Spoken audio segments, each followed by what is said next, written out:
Olá, muito boa noite. Estamos começando o programa Opinião ao Vivo aqui pela TV Educativa de São Carlos, TV Brasil.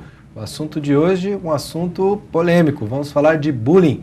Vou receber aqui o nosso entrevistado, convidado dessa noite, o educador Marcos Bila. Ele que, na verdade, é graduado em Ciências Sociais, mas também estudou Pedagogia e se especializou em Educação. E você vai poder fazer perguntas ao nosso convidado pelo e-mail tvssaocarlos@gmail.com ou ligando para a gente no 3372-5233. Marcos Bila, muito obrigado pela sua participação, muito obrigado por ter veio de Araraquara, né, para cá. E para a gente falar desse assunto que eu considero assim um dos assuntos, com todo respeito, mas um assunto da moda e de extrema importância para a gente discutir, que é o bullying, né? Com certeza. Primeiramente, obrigado pela oportunidade. E é muito importante deixar claro o que é o bullying, porque como está na moda, como você disse, né, o termo acaba se tornando popular e ao mesmo tempo banal. Nós temos que saber o que é, na realidade, o bullying. Agora, como é que a gente define, Marcos Bila, bullying? Porque é um termo que a gente até está conversando aqui antes do programa, a gente pensa, né, de 2, 3 anos para cá que a gente ouve falar em bullying. Então, como é que a gente pode definir isso?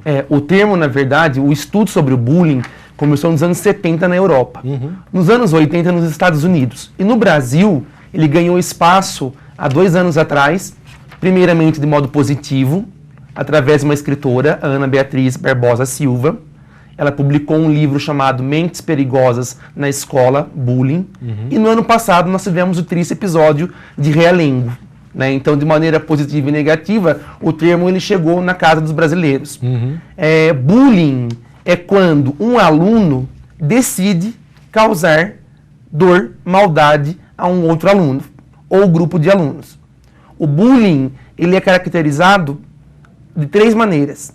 Primeiro, ele é intencional, ele é repetitivo e acontece entre pares. Então, para ser bullying, quem faz o bullying, que é o chamado agressor, ele faz porque ele quer. Ele escolhe fazer a maldade, ele escolhe causar dor na sua vítima. Além disso, acontece várias vezes com a mesma pessoa. E sempre entre pares. Isso é muito importante deixar claro, porque, por exemplo, não existe bullying entre professor e aluno.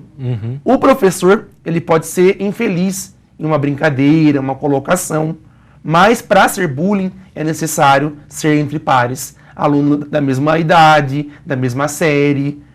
Nós temos o bullying entre adultos, que é o famoso assédio moral, por exemplo. Mas aí, novamente, é intencional, repetitivo e acontece entre pares. Agora, para a gente imaginar, Marcos, é até curioso, conversando entre amigos e tal, a gente quando estava na escola, eu, por exemplo, quando estava na escola, a gente não via falar em bullying, e a gente via essas agressões, tanto físicas quanto psicológicas, acontecendo, e às vezes, conversando com alguns amigos, a gente fala, eu sofri bullying por conta disso, por alguma situação.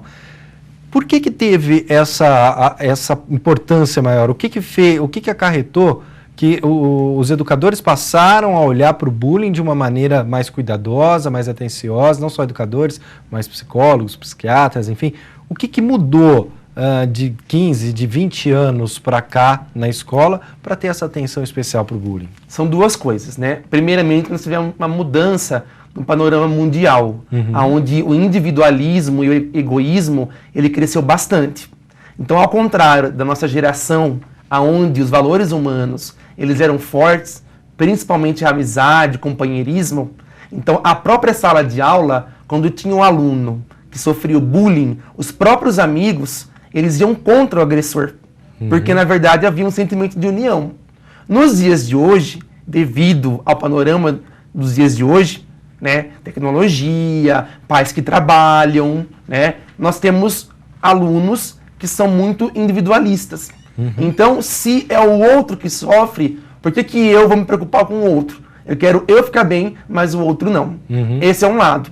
O outro lado que é muito importante e positivo é a questão que a ciência ela avança. Então, houve um avanço na ciência chamada educação, aliada à psicologia, à medicina, porque o bullying ele causa dor emocional, o bullying causa dor que deve ser tratada por profissionais especializados, como psicólogo, psiquiatra.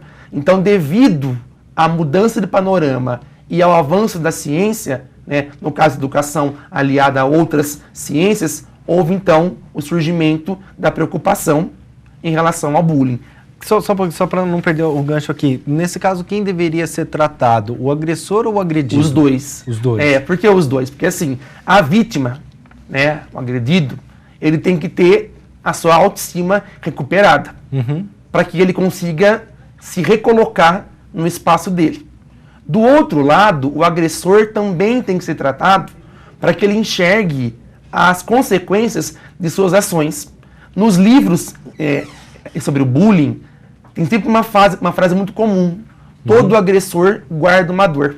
Muitas vezes o agressor, ele agride na escola porque ele é agredido em outro ambiente, em casa, como por exemplo no familiar. Vê o pai batendo na sua mãe, ou o pai é agressivo com ele próprio, ou o pai compara irmãos o tempo todo. Olha, seu irmão que é bom, você não. Entendi. Então ele transfere, né, a agressão que ele recebe. Olha, é curioso esses exemplos que o Marcos tá nos dando. E o governo de Santa Catarina, né, produziu um pequeno vídeo, um pequeno comercial, que trata um pouquinho do bullying e detalha um pouquinho disso que o Marcos está falando. E a gente baixou esse vídeo, a gente toma a liberdade de exibi-lo aqui agora. Vamos ver como é que é.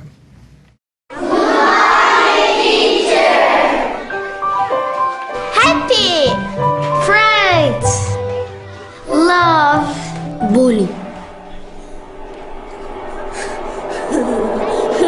Bullying não é brincadeira. É uma palavra em inglês aprendida sempre da pior maneira possível, com gozações, insultos, ameaças e violência física. Bullying. Não pratique. Ajude a combater. Marcos, interessante que o garoto, ele se mostra realmente ali no vídeo assustado, né? Eu acho que existe isso da pessoa, quando ela sofre bullying, vítima de bullying, ela não levar isso para um professor ou para os pais e tal, e ela esconder e ficar mesmo assim se resguardando contra isso? Sim, porque assim, o que acontece? Como ele sofre de modo constante, todos os dias, a vítima, ela tem a propensão a achar que ela é o problema. Ela vai na escola um dia, 2 dias, uma semana, um mês, e sempre ela é alvo de piadas ou agressões físicas, psicológicas, olhares, calúnia. Ela internaliza essa agressão e ela passa a achar que ela é culpada.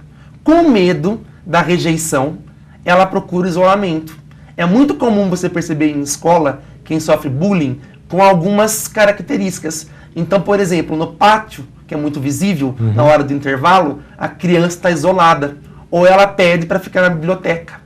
Ou quando, por exemplo, tem trabalho em grupo, a criança ou apresenta algum sinal biológico, que chega até mesmo ser biológico, vômito, tontura, dor de cabeça, e pede para ir embora, para evitar o contato em grupo, ou ela pede para fazer trabalho sozinha. Então ela acha que se isolando, ela vai estar se protegendo de novos ataques.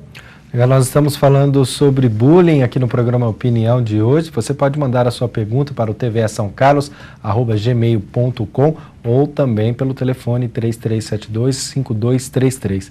Marcos, e é dentro dessas características que os pais precisam ficar atentos? Quer dizer, mudança de comportamento dos filhos e sentindo esse temor, os pais têm que ficar atentos a isso? Sim, são alguns sinais. Então, primeiro sinal muito visível é a queda do rendimento escolar. Então a criança possui um padrão e do nada ela começa a cair o seu rendimento. Ir mal nas provas, pede para faltar da aula.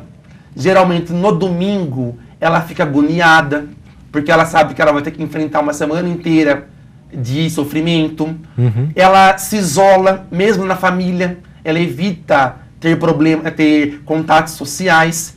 Então esse conjunto de sintomas, né, rendimento escolar caindo, isolamento social, dificuldade de se relacionar com outras pessoas, e até mesmo alguns sintomas físicos, né, como dor de cabeça, dor de estômago, suor frio, ao ir para a escola, são sinais que os pais devem estar atentos. A Andressa manda um e-mail aqui pra gente, e até curioso, eu achei, que ela coloca o seguinte: nos dias de hoje os pais mal têm tempo de ficar com os filhos, só encontram os filhos de manhã quando saem para a escola e à noite quando voltam do trabalho. Como um pai que não tem essa vivência com os filhos pode perceber essa mudança? Então, aí assim, cada um tem que assumir a sua parte que é responsável. Então, por exemplo, não existe escola que não tenha bullying. Toda escola tem bullying. Então, o gestor e os professores têm que tomar uma atitude de olhar o aluno com um olhar humano, não simplesmente como um aluno. Perceber que se ele está isolado, está triste, está indo mal do nada, tem algo errado. E aí, então, partir para o diálogo. O pai e a mãe, por mais que trabalhe, tem que ter um momento no dia, nem se for 20 minutos, aonde sente com o filho e dialogue com o filho sobre o seu dia. O pai e a mãe podem delegar para a escola, pode delegar para empregado, mas o pai e a mãe têm que ter um mínimo contato diário para saber o que se passa com o filho. Porque também, assim, quando o pai tem esse momento com o filho tem confiança para contar. Como que o filho pode ter confiança se ele próprio não conhece o pai e a mãe? Não se abre. Não se abre. A partir do momento em que o pai tem esse contato, o filho chega em casa e conta o que se passa com ele. O Fábio Pereira mandou também pra gente, ele que é lá da Vila Prado, uma pergunta interessante. O bullying ele é mais praticado, ou pelo menos mais registrado, em escolas públicas ou em escolas particulares, ou não existe essa... Não existe. distinção? Nas duas, a diferença. Muito comum nas escolas públicas é o bullying físico, o pontapé, o chute, o empurrão. É muito comum entre meninos, né? Muito comum nas escolas privadas é o cyberbullying, que é o bullying pelas ferramentas sociais. Então você pega alguém da sala, cria um perfil dessa pessoa falso e rapidamente a escola toda passa a acreditar no que foi colocado na rede social. Então não há diferença entre escola pública e privada no sentido de ter, todas têm. O que muda é o foco. Muito comum na escola privada também a questão do aspecto financeiro. Então todo mundo tem um carro padrão A. Quando um aluno passa a vir com um carro padrão C, ele passa a ser alvo de zoações constantes, né? Na escola pública, muito comum o físico. Tem uma coisa interessante que a gente falando de brincadeira, né? Você colocou, por exemplo, o contato físico, o tapa, o pontapé, e eu acabei lembrando daquela brincadeira que todo mundo, né, do famoso pedala Robinho, o que é, na verdade, uma brincadeira banal e ridicularizada até por alguns programas de televisão, né, que a gente sabe muito bem. E, aliás, programas esses que continuam criando tipos de brincadeiras, né, que vão ao ar, que depois a criança adota isso dentro das escolas, em casa, no seu meio. Há alguma maneira dos educadores, ou pelo menos quando se discute isso, esse assunto entre educadores, em algum estudo, alguma maneira de privar ou de se orientar quanto a isso, Marcos? Eu acho assim, que privar não, né? Porque a criança e o jovem têm que ter contato com tudo, né? O que tem que ser feito é a reflexão. Então, por exemplo, é um absurdo que nós temos na TV brasileira programas de altos índices de Ibope, aonde tipos sociais são escrachados. Né? Hoje nós estamos numa época que é um absurdo ter preconceito. Né? As pessoas são o que são. Né? Nós temos que respeitar as pessoas pela essência e não pela aparência. Mas, infelizmente, ainda nós temos nos grandes veículos de comunicação apelativos, né, o escrachamento dos tipos sociais. Então, piada com nordestino, piada com pessoas de origem humilde, piadas contra homossexuais. Então, o pai, a mãe e o educador têm que trazer o que acontece na televisão para a sala de aula em forma de texto, de vídeo, de música e levar o aluno a perceber que essa reflexão é infeliz, que ele não pode seguir isso. O bullying de hoje pode se resultar em algo mais complicado ou mais violento no futuro? Com certeza, né? Tem um lado positivo da questão do estudo, do combate do bullying, que é exatamente esse, de evitar que nós tenhamos adultos intolerantes, violentos. Né? Quanto mais violência nós pudermos combater nas crianças, mais tolerantes adultos eles serão. Né? Claro, se não tem uma política pública para se combater isso, aí nós caminhamos para onde o mundo já caminhou. Né? Basta ver, por exemplo, é até extremado o exemplo, mas é a questão do nazismo. O nazismo começou com propagandas ofensivas contra os judeus. E nós vimos aonde parou. Né? E, infelizmente, as pessoas esquecem que isso só fazem algumas décadas. Não tem um século ainda Então nós temos que ter a consciência e a reflexão da valorização do ser humano. Agora, você falou, por exemplo, aquela hora você citou, estou checando aqui, na verdade, nossos e-mails, para ver se a gente tem alguma participação. Por enquanto, não. Mas lembrando que você pode mandar e-mail para a gente. O endereço é o tvssaocarlos@gmail.com ou ligar também no 3372-5233, fazer a sua pergunta sobre o bullying. Mas você citou sobre o caso de Realengo, né? E há pouco tempo agora, acho que na semana passada, estava vendo nos jornais a presença da Polícia Militar dentro das escolas no Rio de Janeiro. A gente sabe que a realidade no Rio de Janeiro é um pouco mais complexa. Eu tive a oportunidade de trabalhar no Rio de Janeiro em uma comunidade, né, da região portuária, sei como é a realidade, mas até aí, você permitir que a Polícia Militar faça uma vigilância dentro da escola, do meu ponto de vista, já passou dos limites. Como é que dá para lidar com isso, Marcos? Porque, de certa forma, você coloca lá que o bullying é entre pares e tal, mas, de certa forma, isso não causa também se não for um bullying direto, mas uma pressão ou uma opressão, uma intimidação? Sim, na questão é assim, né? Tá na mídia essa polêmica esses dias da polícia, né, nas escolas do Rio de Janeiro. Uhum. Na verdade, como educador e como ser humano, eu percebo que é mais uma tentativa de maquiar uma realidade infeliz e triste que existe, né? Se não existir um programa aonde polícia, educadores, sociedade, pais, alunos sejam capacitados e trabalhem de modo unido, não há sucesso. Uhum. Essa é uma ação com os dias contados. Aliás, que pode até mesmo ter um efeito contrário. A partir do momento em que você coloca um agente que intimida pela força, nós temos que ter um efeito da panela de pressão. Uhum. Uma hora vai explodir. Claro, se esse fosse um processo onde algo pedagógico fosse construído, aí sim nós teríamos uma outra realidade. Nós temos exemplos em outros países, Portugal, Canadá, onde projetos como esses foram adotados. Uhum. No Brasil mesmo, no sul do Brasil, o chamado aspecto restaurativo. Não pune, restaura. Uhum. Aí funciona, ao contrário não. Agora, um outro fator que complica, eu acho que nesse caso, por exemplo, é que eu estava lendo na reportagem, o policial que vai atuar, na verdade, ele está fazendo um bico. Né? Isso, Quer dizer, então, além dele ser policial e passar por tudo que ele passa, nas horas extras, ele ainda vai trabalhar a paisana, mas, né, com direito de atuação na porta da escola, podendo adentrar a escola. O que é muito sério, porque o policial ele já passa, o trabalho dele é tensão pura. Uhum. Né? O ambiente escolar também é tensão. Né? Nós não podemos esquecer que é comum, né, nós termos conflitos entre jovens e crianças. Uhum. E é até positivo. Quando não for repetido, várias vezes, quando não for intencional, é importante o conflito. Porque o conflito faz com que a criança conquiste seu espaço, que ela se afirme perante o grupo. O que não pode acontecer é a sequência causando dor, causando sofrimento.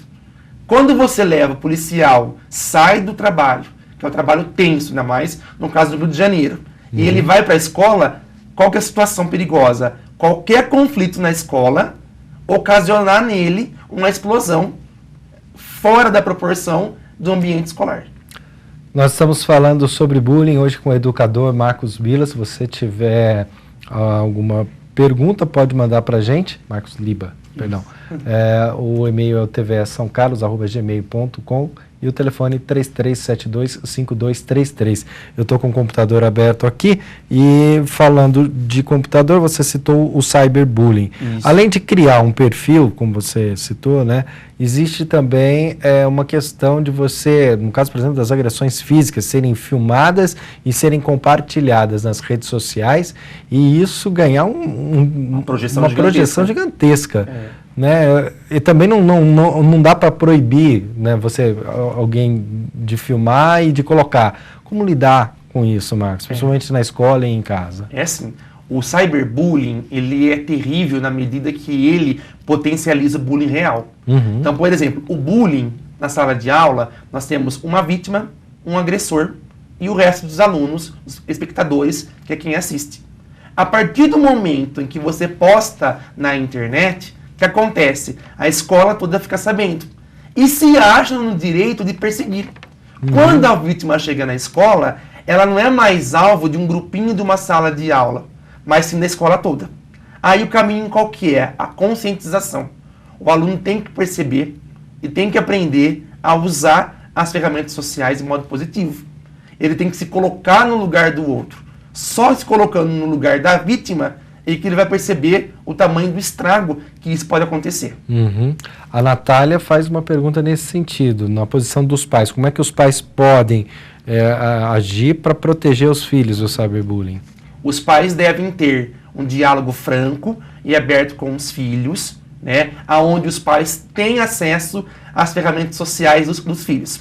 Então, quando o pai ele faz parte, por exemplo, do Facebook do filho, né, não para controlar o tempo todo que é negativo, mas para acompanhar, se ele vê algo fora do padrão, ele vai agir rapidamente e cortar isso. Há um filme muito bem elaborado, chama Cyberbullying. Foi feito pela ABC Family. Esse filme tem disponível no YouTube. E ele mostra aonde o caso pode chegar. Aonde que o cyberbullying pode acarretar para a vítima. Aonde a escola foi omissa e os pais não acompanhavam. Então é muito importante que o pai pegue uma cadeira, 1 minuto, 5 minutos, sente do lado do filho e pergunte para o filho, tá vendo o quê? Quem faz parte? Quem é essa pessoa? Para estar inteirado, desse modo acompanhando o que o filho está postando ou está sendo vítima. E fazer isso de uma forma participativa, né? Participativa, não punitiva, né? Tranquilamente, né? Pedir para o filho adicionar na sua comunidade, no seu perfil, assim desse modo acompanhando o filho. Isso é muito interessante. Nós estamos conversando então com o Marcos Liba. O assunto de hoje é um assunto importante, na verdade, que é o bullying. E você pode mandar perguntas para a gente pelo tvesaocallos@gmail.com. Acabei de receber uma pergunta aqui. Ou ligar para a gente também. O telefone é o 3372-5233. Quem faz a pergunta aqui é o Fábio Luiz Pisani. A pergunta é o seguinte, Marcos. Crianças que sofrem bullying na escola podem desenvolver conflitos emocionais no futuro? Acho que nós falamos um pouquinho sobre isso. Com certeza. É assim, a criança que ela sofre o bullying, se ela não for tratada, né, de modo correto, ela vai se transformar em um adulto inseguro. Então, assim, pesquisas mostram que são adultos, por exemplo, que têm dificuldade em se manter no emprego, porque acham que o tempo todo alguém está ameaçando, intimidando. São adultos que têm dificuldade em manter relacionamentos afetivos, ou seja, são pessoas infelizes. Quem sofre a dor psicológica prolongada e não é tratado, leva consigo, né? E o pior, pode fazer o processo de transferência. Então, se é um pai, um marido violento, explosivo, intolerante, por isso que é muito importante a escola e os pais estarem atentos e cuidar tanto da vítima como do agressor. E nessa colocação do Fausto, né, eu estou pensando o seguinte, quanto mais velha a pessoa fica, mais difícil de ser tratado, né, Marcos? Assim, lidar com as angústias não é um processo fácil, é difícil. E quanto mais tempo demora, maior a dor, né? Quando você tem um problema e você resolve em pouco tempo, você consegue lidar com ele, né? Até usar como exemplo de superação para outras pessoas. Quando você tem uma dor que é levada há anos, né? Imagina uma criança que sofre bullying porque é obesa, a criança que leva isso para a adolescência e se transforma num adulto com essa mágoa, que tipo de adulto vai ser? Infeliz, incapaz de ter relações com outras pessoas, incapaz de se curar, na verdade, né? Quanto mais cedo o tratamento, a observação, melhor é. Marcos, a gente está falando de bullying, muitas vezes vem a questão, né, de escola e tal, e a gente está pensando lá na moçada do ensino médio, do ensino fundamental e tal. Isso pode chegar até um outro nível? Na faculdade, por exemplo, existiu bullying? Sim, nós temos alguns exemplos. Nós tivemos um triste exemplo aqui na região, onde fizeram uma faculdade, fizeram uma festa de faculdade, o famoso Rodeio das Gordas, onde foi planejada essa festa. Quer dizer, a intenção da festa era humilhar as garotas que fossem obesas, né? Nós temos, o bullying é presente desde a educação infantil até o mundo adulto, né? O que muda é assim, ele acontece mais na fase dos 10 aos 14 anos, porque a fase é onde a criança e o adolescente busca se impor. Legal, Marcos. Tem uma pergunta muito interessante da Fernanda Miguel aqui, que ela é da Vila Neri. Combater demais o bullying não deixaria a criança medrosa sem saber se defender? Muito importante. Há uma linha de estudiosos que apontam exatamente isso, né? Eu acho assim que combater qualquer tipo de violência, de preconceito, de intolerância, nunca é demais. Nunca. O que nós temos que mostrar para a criança é que ela tem que manter o lugar dela. Então, tratar da criança e, ao mesmo tempo, dar força para a criança superar o problema. Então, por exemplo, a criança pode ter sido vítima de bullying e ela pode ter tirado da situação um aprendizado e, numa outra possibilidade de o bullying acontecer, ela ter força para enfrentar, para manter o seu espaço. Então, nunca é demais, na verdade. Marcos, a gente vai caminhando para o final do programa. Deixa eu só te perguntar uma questão. Você trabalha com esse assunto, dá palestra sobre esse assunto, né? Estudou, se especializou em educação. O que se discute entre os professores, mestres, em cursos ou, enfim, encontros que se discute o bullying? Qual é a orientação que os educadores de hoje estão recebendo para lidar com esse tema no dia a dia? A principal orientação é a seguinte, né? Nos dias de hoje, não tem mais como professor ser meramente transmissor de conteúdo. Acabou. O professor ia passar a de aula, passava a sua lição, virava as costas e ia embora. Hoje, professor tem que ser educador. E ser educador é ter um olhar atento a cada criança. Eu sempre brinco, né? Nenhum professor pega a aula no começo do ano com uma faca no pescoço ou um revólver. Ele assume uma responsabilidade. E ao assumir essa responsabilidade, ele tem que olhar com atenção, com humanização, cada aluno que é presente em sua sala. Legal. Marcos, você tem um blog, queria que você deixasse o registrado aqui o endereço do blog para quem quiser acompanhar mais seu trabalho e ler também sobre bullying. Isso, o blog é www.marcosliba.com.br, onde tem textos, músicas, dicas de filmes, de livros, comentários, tudo sobre o bullying, oficinas, educadores, brincadeiras, e também pode ser mandado perguntas ou relatos para o meu e-mail, que é contato@marcosliba.com.br. Legal, então tem o e-mail do Marcos Liba, contato@marcosliba.com.br. Tem o blog também para você acessar, marcosliba.blogspot.com. marcosliba.com.br. Você acessa também o blog. Muito interessante, eu estive lendo antes do programa, tem assuntos interessantes, assuntos do dia a dia, que a gente pode se informar e despertar aí para uma discussão mais ampla. Marcos, quero agradecer a sua participação aqui, muito obrigado até por ter vindo de Araraquara para conversar com a gente. Eu agradeço a oportunidade, à disposição. Legal, muito obrigado.